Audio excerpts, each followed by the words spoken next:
BNP নেতার বাড়িতে গরু জবাই করে ভুরিভোজের আয়োজন। স্ত্রী জেলা মহিলা দলের অর্থ ও গবেষণা বিষয়ক সম্পাদক। তাই সমাবেশ উপলক্ষে এমন আয়োজন করা হয়। গরু জবাই করে ভুরিভোজের আয়োজন সেই গরু ওই বিএনপি নেতার নয়, লোক দিয়ে গরু চুরি করিয়ে আনিয়ে আয়োজন করেন ভুরিভোজের। ব্যবসায়ী বজলু স্থানীয় লোকজনকে জানান, বিএনপি নেতা মাহমুদুল হাসান ও যুবদল কর্মী সুমন মণ্ডল তাকে ওই গরুর মাংস কাটতে নিয়ে গিয়েছিলেন। মুক্তা চৌধুরী নামে এক ব্যক্তি তার বাড়িতে গত রাত্রে ভোরবেলায় একটি গরু জবাই করে।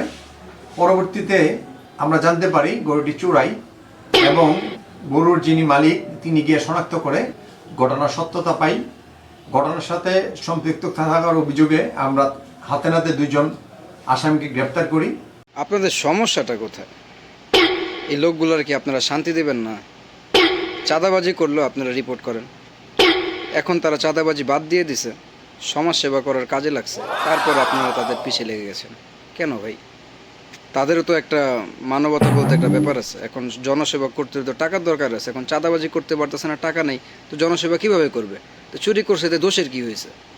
আপনারা না ভাই মানুষের ভালো দেখতে পারেন না। দেখলেন চুরিটা, সে যে চুরি করে জনগণকে খাওয়াচ্ছে, জনসেবা করছে, মানুষ সেবা করছে, গরিব দুঃখীদের খাওয়াচ্ছে, এটা আপনারা দেখলেন না ভাই।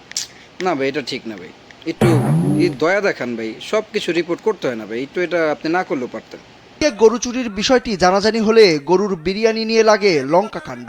যে যেভাবে পারে বিরিয়ানি নিয়ে করে কারাকারি। গরম বিরিয়ানির ভিতর হাত ঢুকিয়ে যে যত পারে নিতে থাকে। কত তৃপ্তি সহকারে খাচ্ছে। বিগত 16 বছরে কীভাবে খাইতে পারছে? আপনারা মানুষের ভালো বোঝেন না ভাই। খাইতে দেন, এরকম ভাবে একটু মানুষের খাইতে দেন। কেন মানুষের খাবার পেটে লাথি মারতেছেন ভাই?